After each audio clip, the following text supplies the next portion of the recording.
Bueno, continuando con nuestro libro de el Premio Nobel, vamos a continuar.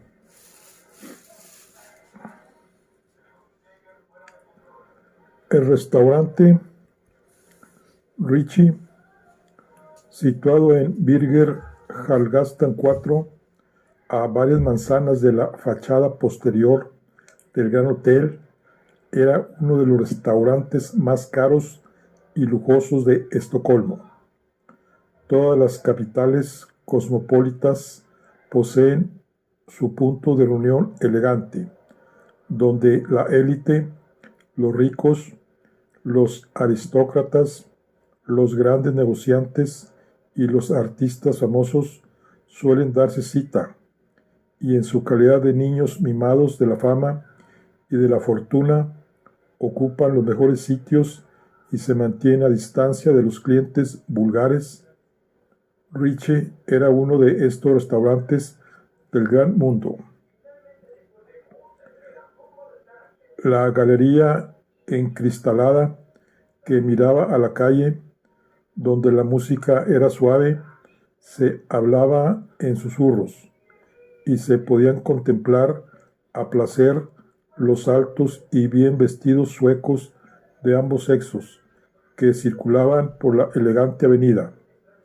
Era el mejor sitio para cenar, y ahí, gracias a la intervención de Krantz, el doctor Hans Eckars de Berlín Oriental y el profesor Max Stradman de la Norteamérica Atlanta, estaban sentados desde hacía media hora en la mesa que les habían hecho reservar su común amigo.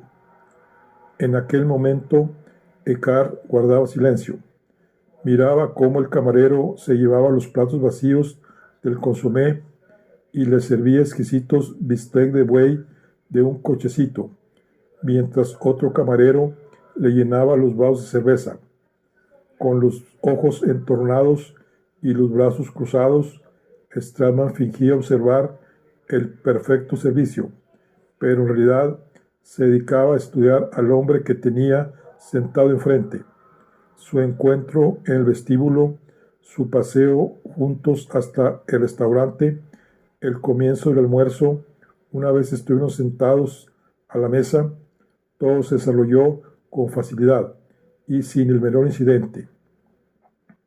A los ojos de Stradman, Eckars no había cambiado desde los años de la guerra, si se exceptuaba que tenía el cabello algo ceniciento y ralo, algunas arrugas y un aire aún más autoritario. Continuaba llevando monóculo, que reflejaba la luz cada vez que movía la cabeza. La cicatriz era tan lívida y dramática como antes. La severa rigidez prusiana de sus facciones era tan inhumana como siempre. Lo único que había cambiado de verdad, decidió Stradman, fue que Eckars, hombre más bien parco y lacónico, estuvo bastante parlachín durante la última media hora, y lo que es más, hablando de temas triviales. Stradman llegó a la conclusión de que Eckars estaba nervioso. Como él no lo estaba, se sentía muy tranquilo y seguro de sí mismo.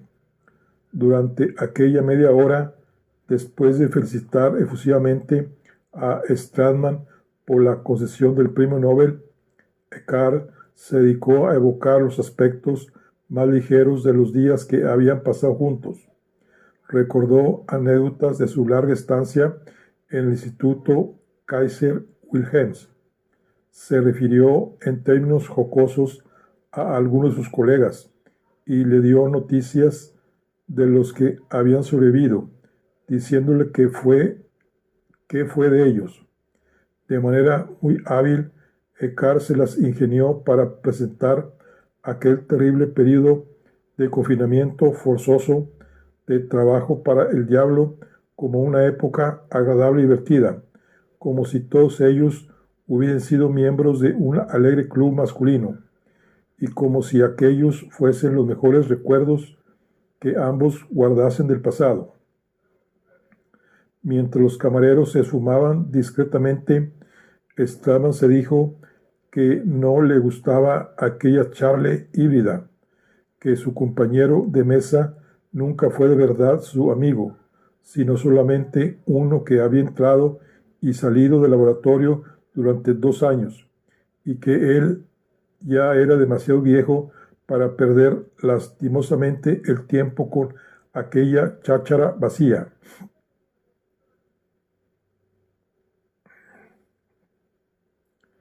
Eckhart levantó su vaso de cerveza. «Vite, a tu saludo, Max». «A la tuya», dijo Stradman. Después de beber, dejó su grueso vaso sobre la mesa, con ademán resuelto. «Pareces estar tremendamente encariñado con el pasado, Hans. Yo no lo estoy tanto. Lo único que recuerdo con afecto del tiempo que estuvimos juntos es la imagen de mi hermano Walter. Me hablabas de él en tu telegrama. No puedo suponer la razón. Quizá ahora podrías explicármela». Eckhart, que ya no estaba acostumbrado a la brusquedad, frunció el ceño, pero se esforzó por convertir su disgusto en un dolor nostálgico. Él había querido llevar la conversación por aquellos derroteros, siendo su único piloto, pero entonces se acordó de que Max Strand tenía fama de hombre terco e impaciente. Por lo tanto, fingió responder de forma considerada, midiendo sus palabras mientras cortaba con destreza su roast beef. «¿Qué sabes sobre la muerte de Walter?», preguntó Eckhart. «¿Qué sé? Sé que cuando yo estaba en Inglaterra, antes de emigrar a América, los ingleses me comunicaron que había sido detenido por la GPU inmediatamente después de mi huida, por su participación en ella, y deportado a un campo de trabajos en Siberia, donde falleció o lo mataron. No lo sé con certeza. Un mes o 2 después, cuando yo aún estaba bajo la custodia de los norteamericanos en Alemania, eso es todo cuanto sé». «Te han informado mal», observó Eckhart. «¿Ah, sí?». «Por completo. Mi viejo amigo, caíste en la trampa de la propaganda inglesa. Los británicos querían contar con tu alianza, gracias al odio que despertarían en ti. Siberia, un campo de trabajo, qué tontería. No, amigo, créeme, yo conozco la verdad. Walter no fue enviado a Siberia, sino a un laboratorio nuclear situado a algo más de 100 kilómetros de Moscú. Cuando lo depuraron, se descubrió, gracias a un informe que había publicado, que era un experto en la peste bufónica. Inmediatamente le ofrecieron un puesto más importante. Le pidieron que se uniese a un equipo de investigadores dirigidos por el renombrado doctor Víctor Glinko, que se dedicaba a realizar experimentos relacionados con la guerra biológica, bombas de bacterias, un magnífico intento por simular con fines pacíficos la epidemia de peste bufónica que mató a 5 millones de personas en Francia y en Inglaterra en 1348. Durante los experimentos iniciales se produjo un accidente en el que perecieron muchos. Walter se encontraba entre los que se dieron por desaparecidos, posiblemente muertos. Te doy mi palabra, Max, y creo que saberlo te consolará. Walter nunca fue detenido ni obligado a trabajar como un esclavo. Este nuevo campo de experimentación ejercía un gran atractivo sobre él. Se ofreció voluntariamente para colaborar con Glinko y siguió un curso acelerado que lo convirtió de físico en bacteriólogo. Recibió toda clase de atenciones y hasta el fin vivió cómodamente y sin faltar en nada. ¿Qué tiene ello de extraño? Tú ya sabes que los soviets respetan a los hombres de ciencia.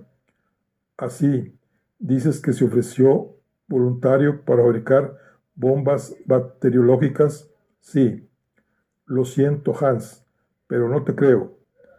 Yo conocía a mi hermano mejor que tú. Hubiera sido incapaz de hacer semejante cosa. Vamos, Max, comprendo que quieras mucho a tu hermano, pero esto son cosas ya pasadas y debes mostrarte juicioso. ¿Qué había de malo en ello? Walter era un investigador y estaba por encima de las pequeñeces de la política. Aquello constituyó una incitación para él y era natural que se sintiese interesado. No decimos que la cuestión le había traído siempre. He podido leer una reedición de su opúsculo sobre la peste bufónica. Eso fue una niñería, le interrumpió Stallman. Escribió ese estúpido informe cuando apenas tenía poco más de 20 años. Una de sus aficiones consistía en estudiar las grandes calamidades históricas y como puro pasatiempo, para causar un poco de sensación, quizá porque quería llamar la atención, ya que su trabajo era tan aburrido y rutinario. Aplicó el método científico a la epidemia de 1348. Una cosa es que se dedicase a esos pasatiempos inofensivos, pero otra y muy otra es embotellar la muerte negra para los rusos. Francamente, no lo creo. Eso que tú llamas una niñería era algo bastante más mortífero, insistió Eckhart. Los rusos así lo vieron, y también yo, al leer el trabajo de Walter. Yo no me refiero a la parte histórica, a todos esos detalles acerca de que la tercera parte de la población de Francia e Inglaterra resultó exterminada por la epidemia de peste bufónica. Me refiero a las proféticas especulaciones de Walter acerca de la posibilidad que existe de preparar los agentes biológicos necesarios para producir artificialmente la misma epidemia que causaban los agentes productores de los fatídicos bufones, que también podían producir graves trastornos pulmonares. Te repito que no se trataba más que de un caso de jactancia juvenil. Walter era extremadamente bondadoso y noble, y esa fue su única debilidad. Aún así, es inútil darle más vueltas al asunto, pero tú no me negarás, amigo mío, que Walter colaboró con nosotros en física nuclear durante toda la guerra. Desde luego, lo mismo que yo, pero lo hicimos porque sabíamos que los fondos para llevar adelante aquel programa eran tan escasos. La posibilidad de hacer algo se hallaba tan obstaculizada por la política de Hitler, que Alemania no podría poseer la bomba atómica antes de la derrota final del Tercer Reich.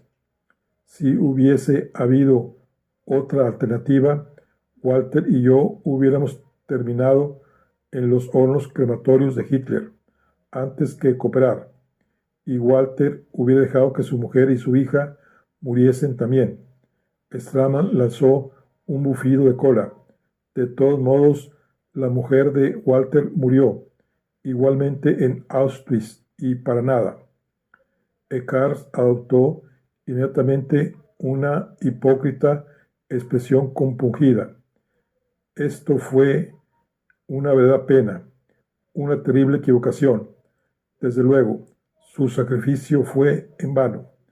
Lamento cómo el primero de los desafueros cometidos por aquella pequeña banda de nazis. ¿Qué quiere decir con eso de aquella pequeña banda?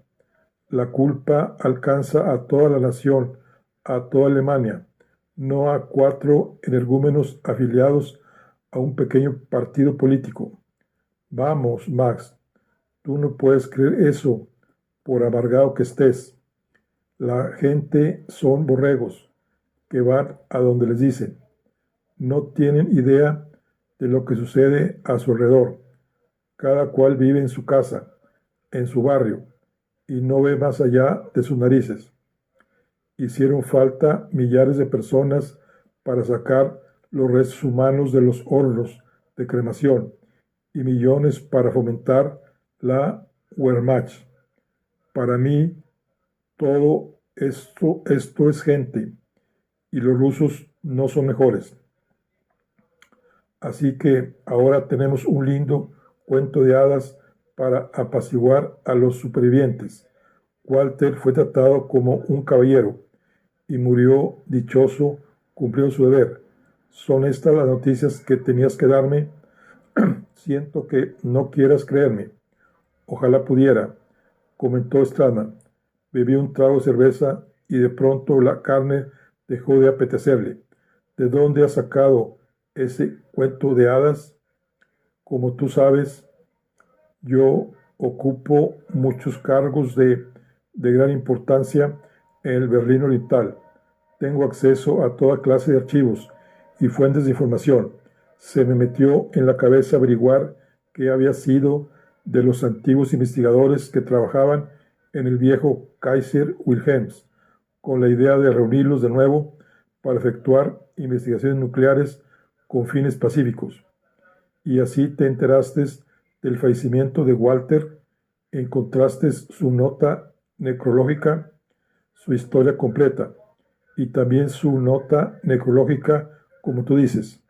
Tienes que saber más que durante mucho tiempo, después de enterarnos del accidente de la explosión ocurrida en Dubna, cerca de Moscú, y de ver la lista de muertos y desaparecidos, perecieron ahí muchos de nuestros antiguos colegas. Algunos aún abrigábamos la esperanza, por remota que fuese, de que los desaparecidos no hubiesen muerto, sino que tal vez hubiesen huido, y algún día sabríamos de ellos. Por desgracia no fue así. Te aseguro que esta esperanza era muy remota, porque no te he dicho aún que entre los documentos que desenterré había algunos bastante recientes y sin traducir todavía, y en uno de ellos, que ya tenía algunos años de antigüedad, se declaraba a Walter muerto oficialmente. Y esto es todo. Vaya, con que este fue tu gran hallazgo, dijo Stradman con amargura. Eckhart asintió solemnemente, como si se inclinara ante el desaparecido. Sí, esto y algo más. Inclinándose, recogió la cartera de mano, que había dejado junto a la silla. Stradman la había olvidado. Las carteras de mano eran algo tan normal entre alemanes que apenas nadie les prestaba atención. Mientras abría la cartera, Eckhart continuó. Según tengo entendido, la hija de Walter vive y está contigo en América. ¿Cómo lo sabes? Se apresuró a preguntar Stradman. Eckhart parecía la personificación de la inocencia. Lo leí en el periódico. Max, tú eres una celebridad. No lo olvides. Pues verás. Después conseguí localizar varios efectos personales de Walter. No fue fácil, te lo aseguro. Hice que me los enviasen a Berlín, porque soy un sentimental como tú y quería mucho a tu hermano. Stradman pinchó el roast beef con el cuchillo y guardó silencio. Y cuando supe que su hija aún vivía, lo primero que se me ocurrió fue que le gustaría tener estos recuerdos de su padre. De la cartera extrajo un reloj de pulsera de plata, algo baqueteado, pero que parecía limpiado recientemente, un talmud muy usado, un amarillento retrato en cartulina de Walter y Rebecca con Emily, cuando ésta tenía 2 años, y una mellada pitillera de esmalte con las iniciales WS, que regalaron a Walter en la empresa donde trabajaba antes de la guerra, para celebrar el 10º aniversario de su entrada en la casa, como ingeniero de plantilla. Al tomar aquellos objetos uno por uno, mientras pasaba por sus manos toda la vida querida y preciosa de un ser humano, los ojos de Straman se enmudecieron y el corazón pareció como si fuera a saltarse del pecho. Con movimientos muy lentos se metió el reloj, el pequeño Talmud y la pitillera en sus bolsillos, dejando el retrato de familia 17,5 por 2,5 boca abajo junto a su plato. Lo siento, dijo Ekar, lo hice con la mejor intención. Te lo agradezco mucho, dijo Straman con sinceridad. Comamos. Comieron sin pronunciar palabra durante 5 minutos, hasta que Kars vio que Straman había recuperado su serenidad. Como has dicho que no tienes interés en el pasado, Max, será mejor que lo olvidemos. Vivimos en el presente y tenemos mucho que hacer. Straman asintió y siguió comiendo sin hacer ningún comentario. Ahora soy el decano de la Universidad de Humboldt, dijo Kars. ¿Lo sabías, Max? No. El porvenir está en manos de la ciencia y yo soy un científico. Me esfuerzo por dar a la universidad el programa de investigaciones más amplio del mundo. Queremos que sea el lugar de los mejores cerebros de todos los países. ¿Te gustaría conocer algunos de nuestros planes? Hombre, ahora no estoy para planes, repuso Straman. Ahora estoy de vacaciones, no en viaje profesional. Kars, con el tenedor en el aire, se quedó desconcertado. Desde luego, él no estaba acostumbrado a aquel trato tan familiar y sin cumplidos. Solo con cierta dificultad consiguió recordar que Straman, en su calidad de premio Nobel, podía tratarlo de igual a igual. Esforzándose por dominar su desazón, Kars dejó escapar una risita. Desde luego, tiene razón, pero yo continúo sintiendo curiosidad. Lo único que me interesa es la ciencia. No tengo otra ocupación ni otro placer. ¿Qué planes tienes, Max? ¿Sobre qué? Sobre el terreno que te has especializado. Has perfeccionado la conversión y el almacenamiento de energía solar. Al menos esto es lo que he leído. ¿Qué piensas hacer ahora? Continuaré al servicio del sol. Para finalidades pacíficas, supongo, inquirió Ekar. ¿Quién dice que la energía que empleamos actualmente para hacer carburantes de cohete no sea para la paz? Straman empujó hacia arriba sus gafas y miró visqueando los ojos a Ekars. Yo creo que mi descubrimiento asegurará la paz y el trabajo que tengo en perspectiva la asegurará doblemente.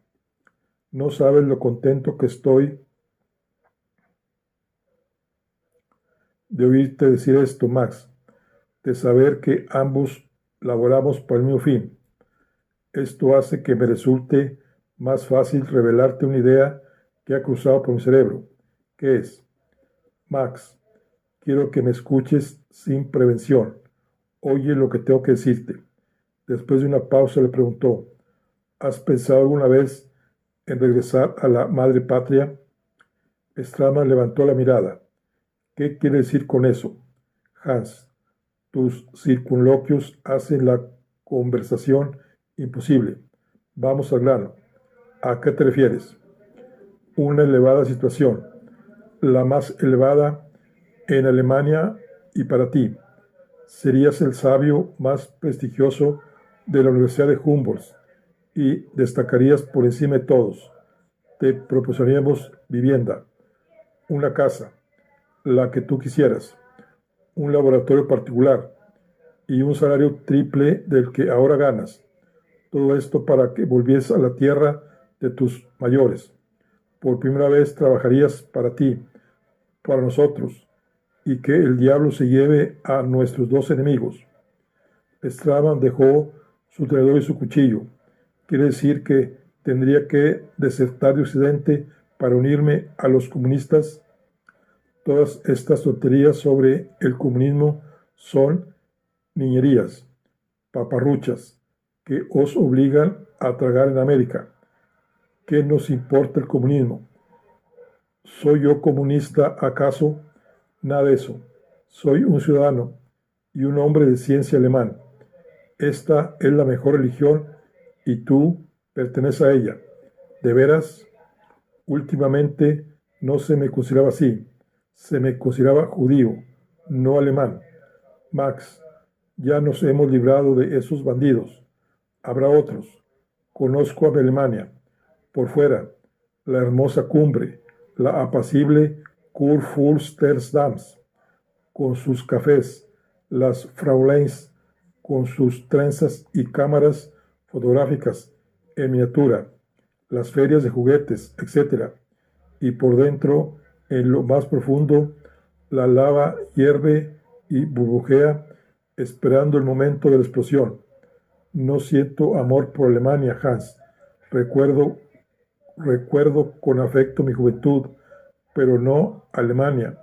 Nací ahí por accidente. Mi semilla podía haber sido plantada en otro lugar cualquiera del mundo. En la cara de Eckhart se pintó un sincero asombro. No puedo creerlo, pues así es, pero imaginemos que esto solo está motivado por el dolor de todo cuanto ha ocurrido. Supongamos que yo quisiera regresar a mi país natal, me encontraría con que no es Alemania a secas, sino la Alemania sovietizada. Esto no es verdad, es pura propaganda. ¿Quién paga tus horarios, Hans? ¿Quién pagaría los míos en Humboldt? El gobierno alemán, por supuesto. El gobierno alemán oriental, no. Al este de la puerta de Brandenburgo comienza Rusia y el marxismo. Esta es vuestra autoridad suprema. Te has presentado a mí en un mal momento, Hans. Me han echado a perder. Sí, la pequeña y dorada Norteamérica con su leche y su miel me ha echado a perder, porque efectivamente es dorada y la miel y la leche son de verdad. Hablo y pienso como quiero, leo lo que se me antoja y dentro de la ley hago lo que me parece.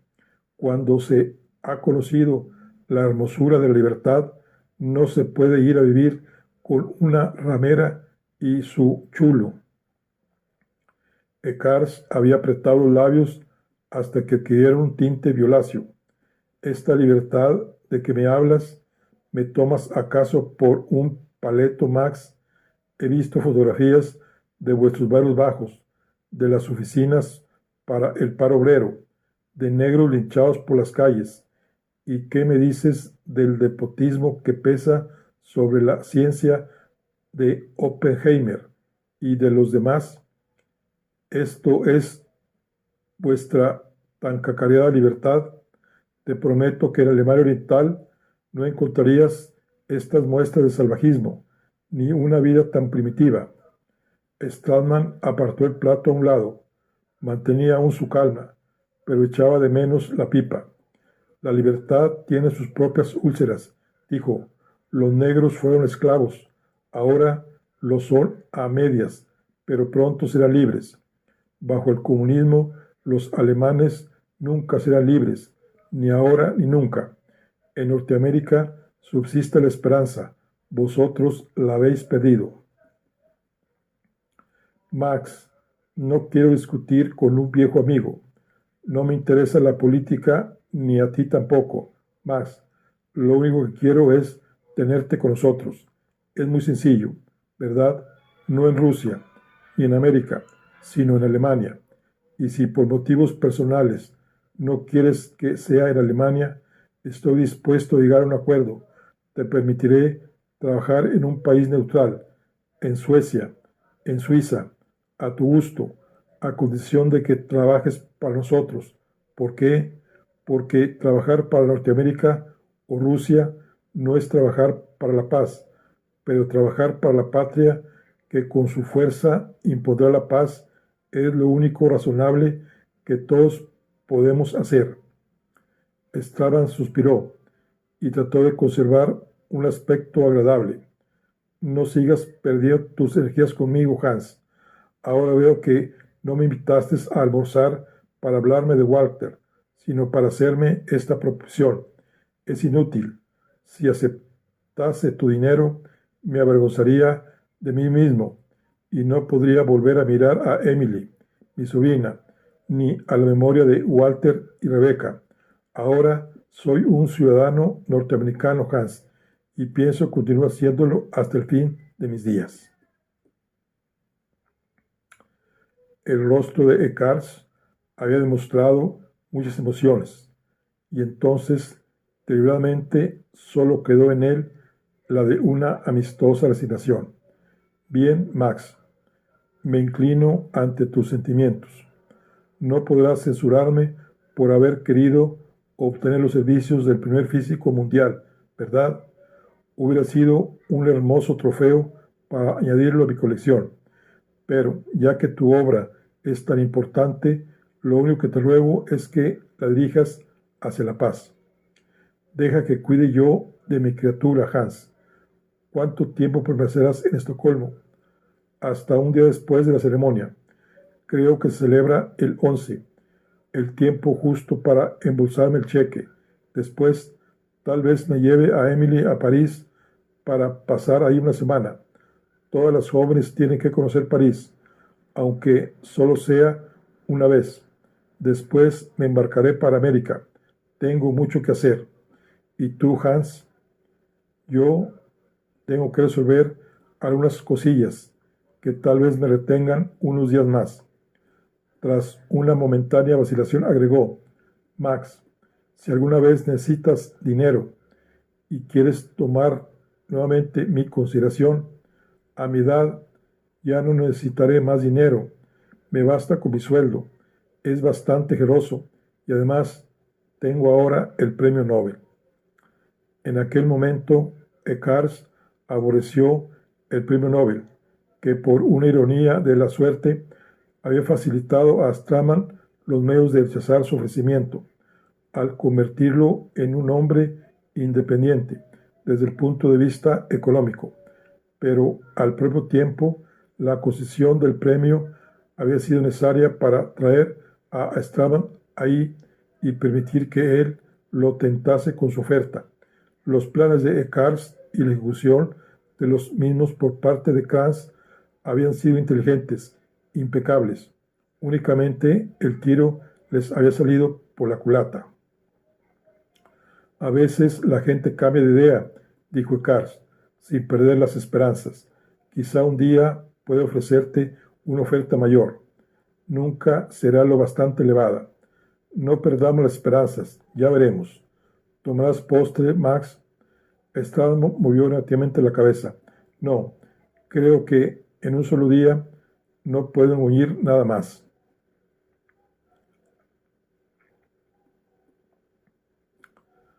A excepción de los reducidos círculos de luz artificial que arrojaban los faroles callejeros, la ciudad de Estocolmo estaba oscura, como boca de lobo a las 5:40 de la tarde, hora en que Andrew Cray regresaba del edificio de la Bolsa a su suite del Gran Hotel. La última de sus conferencias fue un éxito, pero agotadora. A pesar de su cansancio físico, experimentaba una agradable paz interior. La recepción de que le hicieron objeto los estudiantes y los miembros de la facultad fue muy halagadora para su vanidad de escritor y reforzó el endeble andamio que Jacobson había alzado en la Academia Sueca sobre las ruinas de su antiguo yo. El despreocupado almuerzo con Emily en las habitaciones de Straman tuvo también una parte muy positiva en el bienestar que entonces sentía. Poco a poco, Emily empezaba a aceptarlo y a confiar en él, y por primera vez desde hacía 3 años le agradaba la compañía de una mujer joven elegida libremente por él. Había conseguido desechar de su pensamiento las terribles ideas de culpabilidad que Lea había resucitado con su histérico ofrecimiento de la noche anterior. Lo único que subsistía en su espíritu era la vívida sensación de la presencia de Emily a su lado, y la creciente incertidumbre de sus propios derechos y de su propia valía. Aquella precaria resurrección como escritor y como hombre le hizo prometerse a últimas horas de la tarde que no volvería a ahogarse en la bebida. El hecho de que entonces, tendido en el sofá del salón, sostuviese en la mano un whisky doble con agua, no era una transgresión del voto que se había impuesto. Craig conocía su historia de animal sediento. Había el Craig normal, en los lejanos días en que vivía Harry, que, como la mayoría de los hombres, tomaba un whisky doble como aperitivo antes de cenar, y nada más. Y luego había el Craig suicida de los últimos años, que se obligaba a beber 5 o más dobles después del primero, en aquel descenso diario hacia el olvido.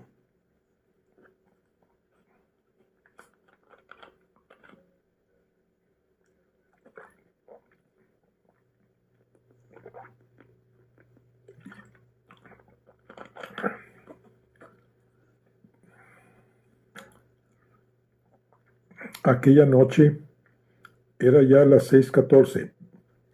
Era el Craig normal, que tomaba el aperitivo como siempre, y no bebería ni una gota más después de aquel doble. Se daba cuenta de lo solitario que estaba, confinado en la suite. Le hubiera gustado cenar con Emily, naturalmente, pero ella había prometido a su tío acompañarlo a la ópera con varios miembros de la Academia Sueca de Ciencias. Por otra parte, si la ópera le privaba de un placer, le proporcionaba otro. A su llegada a la suite, en efecto, encontró en el vestíbulo una breve nota de Lea, en la que ésta le comunicaba que cenaría con el señor Manker para ir después, como Emily, a la ópera. Él no deseaba ver a Lea aquella noche, y por lo tanto bendijo a la ópera mientras bebía el whisky. Le gustaba estar solo para pensar, y le gustaba aquel whisky porque sería el único y podría saborearlo y paladearlo, sin emplearlo como una pócima fatal. ¿Qué haría aquella noche? Compraría algunas revistas americanas en el puesto de periódicos del vestíbulo. Cenaría solo en una mesa aislada del jardín de invierno y después regresaría a la suite. Se pondría el pijama, se metería en cama, tomaría algunas notas sobre el retorno a Ítaca, ideas de algunas escenas que se le habían ocurrido durante los últimos días, y después leería una reciente biografía inglesa de Kierkegaard que los estudiantes de Uppsala le habían regalado. Se dormiría pronto y se despertaría temprano, fresco y descansado, para ir a desayunar con Emily y dar luego un largo paseo juntos. Apuró el vaso, fue luego a lavarlo al cuarto de baño y lo dejó junto al tubo de dentrífico. Después buscó la corbata de punto y se la anudó para ir a cenar. Cuando ya se había puesto la chaqueta de su traje gris oscuro, le pareció oír a alguien a la puerta.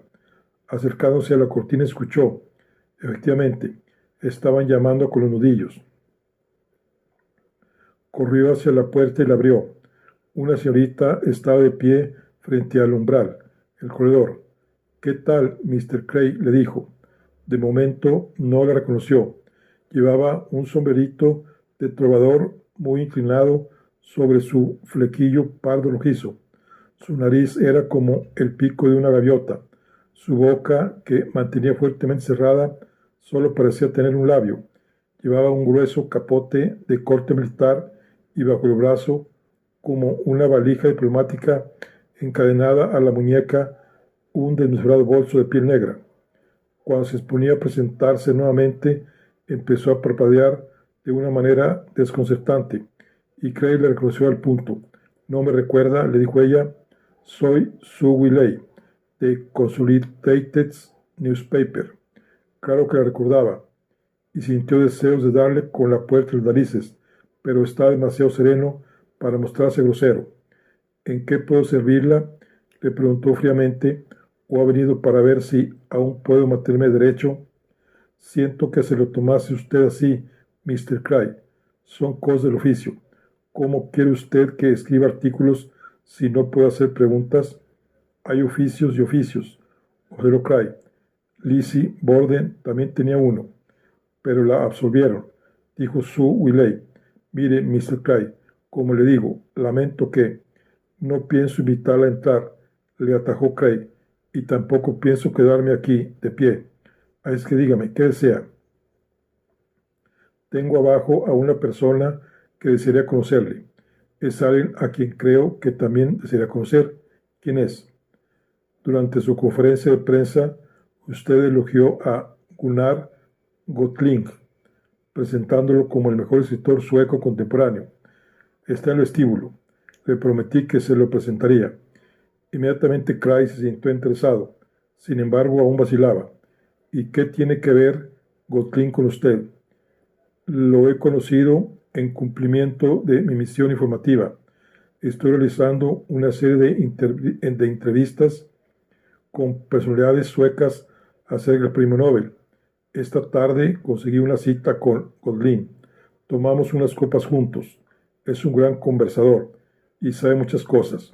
Como natural, el nombre de usted salió a colación y él habló mucho de usted y de los premios literarios. Yo le dije que se alojaba en el hotel y le pregunté si le gustaría conocerlo, a lo que contestó afirmativamente, como era de suponer. Le sugerí que podríamos cenar los tres juntos y entonces él me trajo aquí en su coche. Miss Willey, nada me gustaría tanto como conocer a Gunnar Gotling y cenar con él, pero con usted no. Gracias. El cerebro tipo UNIVAC de Sue Willey asimiló, calculó y dedujo los resultados con rapidez, merced a su largo adiestramiento. Introdujo a Gotling en la máquina, luego introdujo a Cray, luego se introdujo a sí misma. Al parecer, la combinación fallaba. Un clic y se restó a sí misma. Gotling y Cray podían sumarse. Otro clic. Cuando el pedernal choca con el pedernal, saltan chispas que pueden causar un incendio. Si no podía obtener los datos de primera mano, los obtendría de segunda mano, reforzado por el alcohol. Gotling le daría el resultado mañana. Clic. Muy bien, Mr. Cray. No estoy resentida, dijo. Si usted no quiere que les acompañe, usted manda. Gotling ya me ha dado material para mi artículo, así es que no importa. Me limitaré a hacer el papel de buen samaritano, y tal vez esto me sirva para que usted ponga una buena nota en el haber de su libro mayor. Les presentaré y después tomaré las de Villadiego. ¿Qué le parece? Cray continuaba abrigando ciertas sospechas. El altruismo no le sentaba bien a aquella chica. Observó sus ojos parpadeantes. ¿Tomará la de Villadiego? ¿De veras? De veras. Los presentaré y después me esfumaré. Incluso caeré muerta a sus pies, si usted lo desea. A Cray seguía sin gustarle en lo más mínimo Sue Willey, pero ya no podía seguir mostrándose suspicaz. Un encuentro con Gotling y además un encuentro imprevisto en una noche en que no tenía nada que hacer era algo irresistible. Admiraba profundamente la prosa desenfadada, terrenal e iconoclasta de Gotling. Cray, como escritor, había vuelto a la vida y necesitaba alimento. Aquella cena con otro escritor, un autor extranjero a quien admiraba, le infundiría nuevos ánimos. Muy bien, dijo a Sue Willey, voy a buscar el abrigo. Recorrieron juntos el pasillo y luego tomaron el ascensor sin cambiar palabra. Cuando salieron al bullicioso vestíbulo del hotel, Sue Willey señaló al puesto de periódicos que se hallaba en el lado opuesto. Ahí está, dijo. Gunnar Gotling paseaba furiosamente alrededor de la mesa del fondo, con las manos a la espalda, y sin hacer el menor caso de las miradas y los susurros de la concurrencia. Cray vio a un hombre rechoncho, de estatura media y figura de barril, que aún parecía más bajo a causa de su corpulencia. Llevaba un extravagante gorro de pieles y un sarnoso abrigo, igualmente de piel abierto y que ondeaba a cada uno de sus pasos. Al acercarse, Cray pudo discernir sus feroces facciones de cosaco. Tenía una frente estrecha, naderjaloide. Sus cejas eran pobladas e hirsutas, como dos estropajos. Sus ojos hundidos eran más rojos que castaños, porque estaban inyectados en sangre. El bigote no era un simple adorno labial, sino dos bravías matas de pelo que le cubrían la boca y parte de las mejillas. Tenía un pecho de tabernero de finales de siglo y la chaqueta llena de lamparones y quemaduras de ceniza. Mr. Gatlin, dijo Sir Wiley, le presento a Mr. Cray. Gatlin gorgoteó y tosió, estrujando la mano de Cray con la suya. Vaya, vaya, vaya, gruñó. Sabía que ustedes dos tienen muchos deseos de conocerse, dijo Sir Wiley, esforzándose por mirar a ambos al mismo tiempo. Sí, he leído dos de sus libros y me han gustado mucho, Mr. Gatlin, dijo Cray. Es usted un buen lector, repuso Gatlin.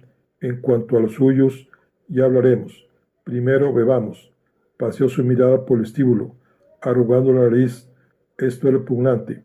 Aquí solo vienen tíos gordos. ¿Es usted uno de los gordos, Cray? No sé exactamente a qué se refiere. A esos tipos obesos, de tripa floja, que tienen la vida asegurada, aparatos y todo lo demás. En absoluto, dijo Cray. No se deje sobornar por ese dinero del Nobel. No se vuelva uno de ellos. Es el dinero de Judas. Lo convertirá al conformismo, al deseo de agradar a la literatura comercializada. Ningún premiado escribió una palabra que valiese la pena después de obtener la pasta. Jesús, qué asco de sitio. ¿Dónde podríamos ir a beber y comer? Comprendiendo la mirada de Cray, Sir Wiley se apresuró a decir: no cuenten conmigo, Mr. Gatlin. El trabajo, ¿sabe? El trabajo. Gatlin la fulminó con la mirada. ¿Qué significa eso del trabajo? Para una mujer, esto atrofia a la bestia. Lo mejor que puede hacerse ahorita es salir a descansar. La voz de Gatlin era atronadora, y en el vestíbulo fueron muchos los que se volvieron, horrorizados y con los ojos muy abiertos. Cray hubiera querido arrastrarse bajo la mesa, pero Sir Wiley era el producto de innumerables redacciones y salas de prensa y no se inmutó. Gracias por su consejo, Mr. Gatlin, pero el trabajo me gusta, y gracias por sus declaraciones. Fueron muy interesantes. Confío en volver a verle, y buenas noches, Mr. Cray. Y se alejó muy digna, cerebral y asexuada, gruñó Gatlin cuando ella se fue. La típica mujer americana. Sí, ella es típica. Yo renuncio a mi ciudadanía. Osvaldo Cray. Le aseguro que no tiene nada de típica. Que no lo es. Un cuerno, no lo es. ¿Con cuántas norteamericanas se ha acostado usted, Cray? No lo sé. Una docena tal vez dos. Nunca las he contado. Pues yo, Gunnar Gatlin, sí las he contado. Empecé a contarlas después de las primeras 100. Todas son iguales, exactas, excepto las polacas. Todas son iguales. Las tablas o Ouija tienen más movimiento. Tablas con mensajes escritos empleadas en las sesiones espiritistas de Howie y Ha, sí en francés y alemán. Nota del traductor. Lanzó un bufido. Ya sé dónde aterrizaremos. ¿Ha estado alguna vez en Dujurgasbruns, Warhouse? No estoy seguro. Si hubiese estado, estaría seguro. Es la mejor taberna de Suecia. A un cuarto de hora de aquí. El parque, vamos. Gatlin salió como una tromba, con el altísimo Cray siguiéndole a un paso de distancia. El helado aire nocturno cayó sobre ellos como un latigazo y ambos se tambalearon. Luego se dirigieron a toda prisa hacia el Volvo de Gottlings, un automóvil tipo furgoneta. Pocos minutos después se dirigían a toda velocidad hacia las afueras de Estocolmo. Cray sospechó que su acompañante era miope, pero demasiado vanidoso para llevar gafas, pues Gotling estaba pegado materialmente al volante, atisbando por el parabrisas, que tenía a 2 dedos de la nariz, mientras trataba de distinguir el camino. ¿Qué le parece mi inglés?, vociferó Gotling, mientras tomaba una curva a velocidad endiablada. Es bastante coloquial. Parece como si hubiese vivido usted en los Estados Unidos. Pues, ¿dónde cree que he vivido? Pasé 6 años en su asqueroso país cuando era un mozalbete lleno de pipí y vinagre. Desembarqué de un mercante noruego y llegué hasta Chicago, levantando el pulgar. Trabajé en los corrales de ganado, hice de chulo de café y serví bebidas en un tabernucho del lado sur. Solía pasar los días festivos en el parque de Comiskey, donde podía emborracharme y vociferar en compañía, y pasaba todas las noches con chicas de color. Nunca las ha probado para ver si le daba suerte, Cray. No, nunca. No se me presentó la ocasión. No se ha pedido nada. Huelen bien. Tienen buenas tetas y se mueven de maravilla, pero se las elogia en exceso. Los blancos tienen demasiada imaginación. Esperan toda clase de placeres animales africanos, y no hay nada de eso. Las chicas de color de Chicago son demasiado neuróticas. No saben ocultar su disgusto ni su mal humor. ¿Cómo pueden entregarse con alegría a personas que aborrecen? Lo mismo ocurre con algunas extranjeras, excepto las polacas. Estas son especiales, son verdaderas tigresas. ¿Por qué fue a los Estados Unidos? Gottlings, como le he dicho, era un mozalbete todo pipí y vinagre, pero ya había leído bastante. En aquellos días no había sitio en Suecia para los chicos pobres.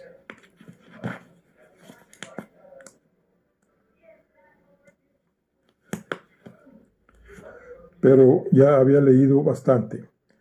En aquellos días no había sitio en Suecia para los chicos pobres. Esto era antes de todas esas monsergas de la socialización o el bienestar general. En aquellos días había los ricachos arriba y los pobres abajo. Yo quería irme a un sitio donde pudiese flexionar los músculos y ser lo que yo quería ser. Este sitio solo podía ser Rusia o los Estados Unidos, pero como yo no me trago todas esas monsergas bolcheviques y nunca me las tragué, ni pienso tragármelas, no fui. Ningún asqueroso comisario diría nunca a Gunnar Gotling lo que tiene que hacer. Entonces me embarqué hacia los Estados Unidos. Aquello también era un asco, unas leyes repugnantes, puritanos y especuladores, a excepción de algunos casos que se anuncian en vuestros libros de historia. La verdad era que los pobres seguían siendo pobres y los ricos continuaban enriqueciéndose. Democracia. No me haga usted reír. En la oscuridad del coche, que se zarandeaba terriblemente, Cray miró a aquel hombre que hablaba con tanta cólera y franqueza. He visto lo que detesta Gotling, de que es partidario, de la anarquía, pura y sencilla. Una vez, hace varios años, hablé con los anarquistas de Barcelona. Esos saben a dónde van, si alguna vez les dejan ponerlo en práctica. Anarquismo, sí señor, retorno a las tribus y libertad absoluta. A esto he jurado obediencia, a esto y a la República de Gottlings. Hay 3 ciudadanos de muy buena fe en la República de Gottlings. Yo mismo y otra vez yo. Es el título que tendrá mi autobiografía si alguna vez se me ocurre escribirla. Continuó conduciendo en silencio y luego apartó por un momento la vista de la carretera. Dice que ha leído libros míos, Craig, ¿cuáles? Los dos publicados en inglés. El que se refiere a la joven lapona que viene a Estocolmo y a la que la civilización echa a perder, y el otro que trata de un campesino que obtiene trabajo en Malmö, creo, y lleva a su familia a las viviendas de la cooperativa. ¿Le gustaron? Preguntó con brusquedad. Creo habérselo dicho. Los encontré extraordinarios. El relato es algo largo, bastante áspero, pero de primera calidad. Tiene usted toda la razón. Ojalá pudiera decir lo mismo de algunos de sus libros. Craig se enderezó muy tieso. Diga lo que le plazca. No somos los Boy Scouts de América que han salido de excursión. Es usted un peso pluma, Craig. Escribe asustado. Y esto es lo que hace de usted un peso pluma. Craig notó que el resentimiento le oprimía el pecho. ¿Quién demonios era Göttlings después de todo? El matón de la literatura iletrada. Craig no estaba dispuesto a que aquella noche saliese con la suya. Yo escribo asustado, repuso. He abordado temas y problemas importantes. He hecho más que usted en ese terreno. Vaya, no se haga ahora el susceptible, dijo Golding con sorna. Ya conozco sus importantes temas, pero ¿por qué se escabulle para refugiarse 100 o 200 años atrás? Ahora hay que gritar en este mundo, entre los granujas de este mundo. Atáquelos de frente. El día que haga eso será grande, el campeón. Ahora no es más que un escritor atilado, de fantasía, a la violeta que gana por puntos, pero que nadie sabe si pega bien. ¿Comprende lo que quiero decir?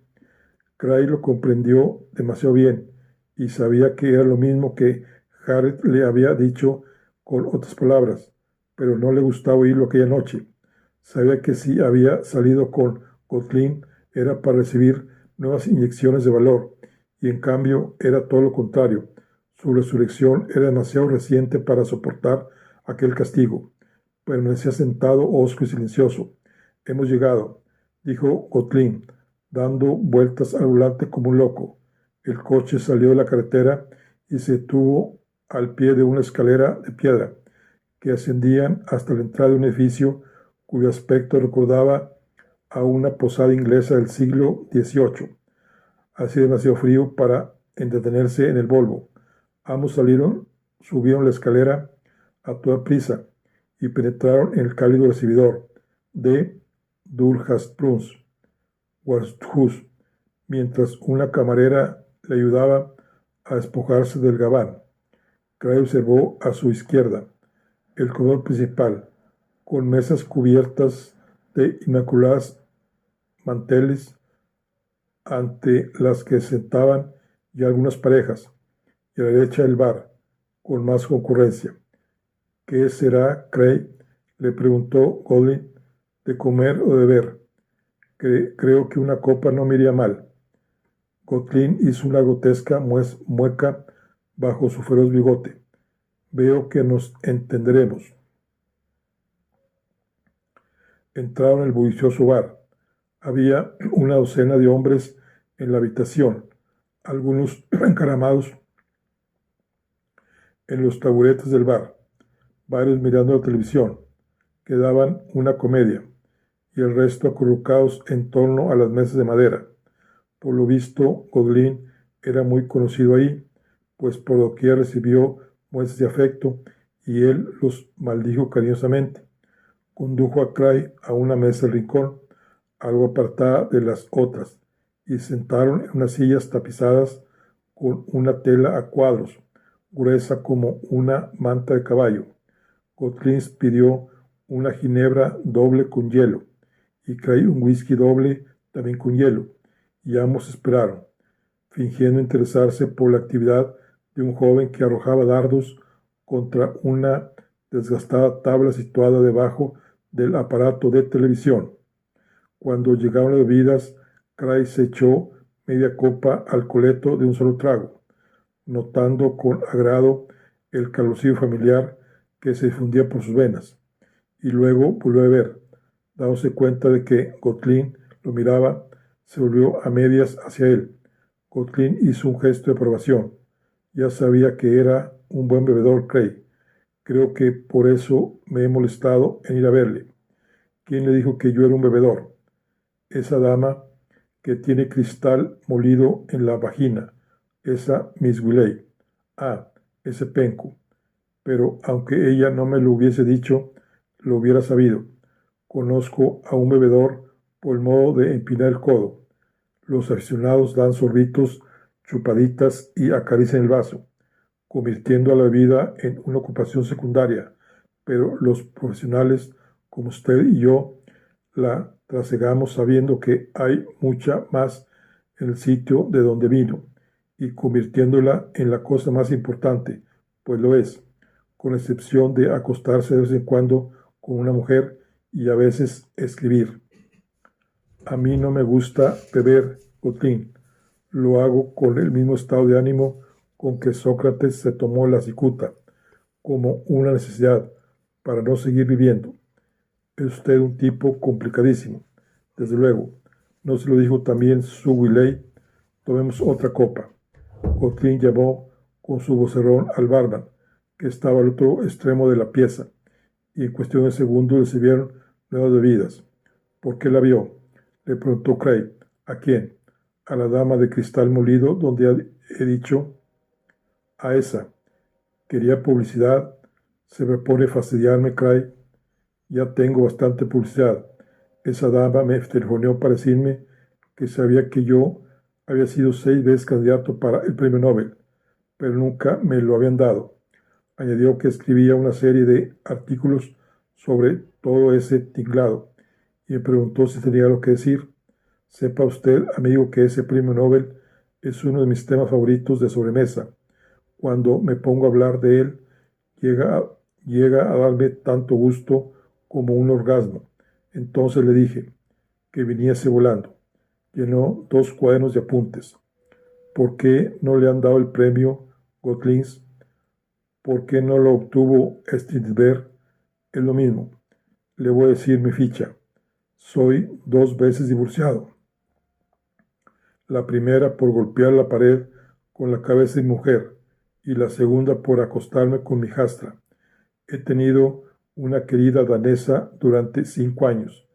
Lleva gafas en la cama y esto es lo que me vuelve loco. Y ella hacía las interviews por mí. Tengo 4 hijos ilegítimos. Me han detenido y he estado en la cárcel 6 veces por etilismo agudo y escándalo público. Y mi literatura no es lo que se dice idealista. En cuanto a ese libro que se ocupa de la joven lapona que viene a Estocolmo y la ciudad la corrompe y la convierte en una puta, pues verá, mis compatriotas son de una mojigatería que espanta. Dicen que no les gusta en absoluto. Sin embargo, esperé aún para mandarlos al infierno, porque me figuraba que obtendría el premio tarde o temprano, como Guidé y el viejo Habso, que lo obtuvieron cuando eran un par de carcamales. Quiero decir que yo soy el único escritor sueco que no es un analfabeto, y la empinogorotada Academia Sueca,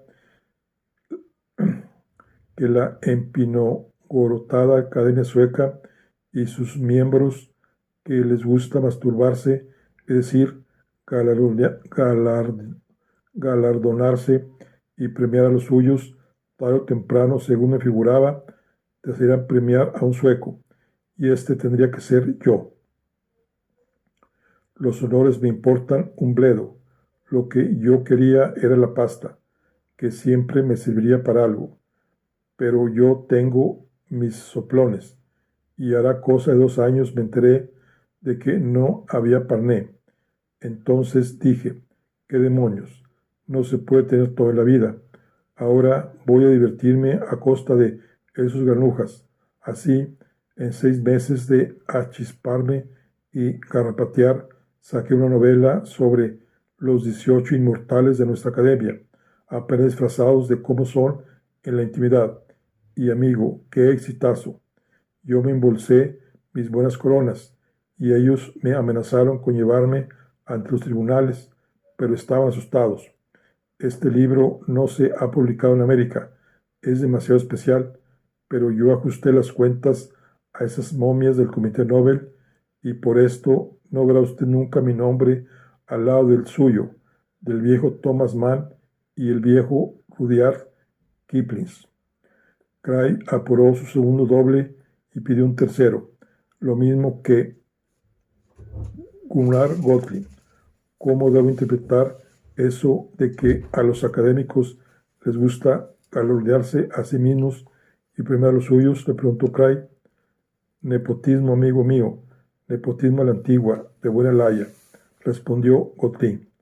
4 pequeños países escandinavos, Suecia, Noruega, Dinamarca y Finlandia, cada uno de los cuales tiene tanto talento como el que cabría en un dedal, pero que son una gran sociedad de bombas mutuos.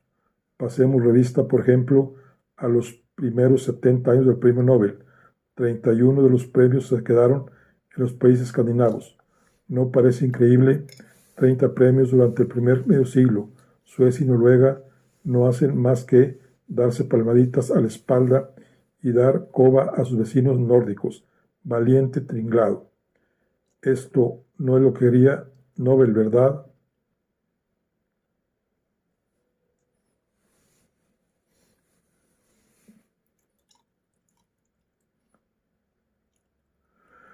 Bueno, aquí concluimos la charla que le doy. Nos vemos en la siguiente. Hasta luego.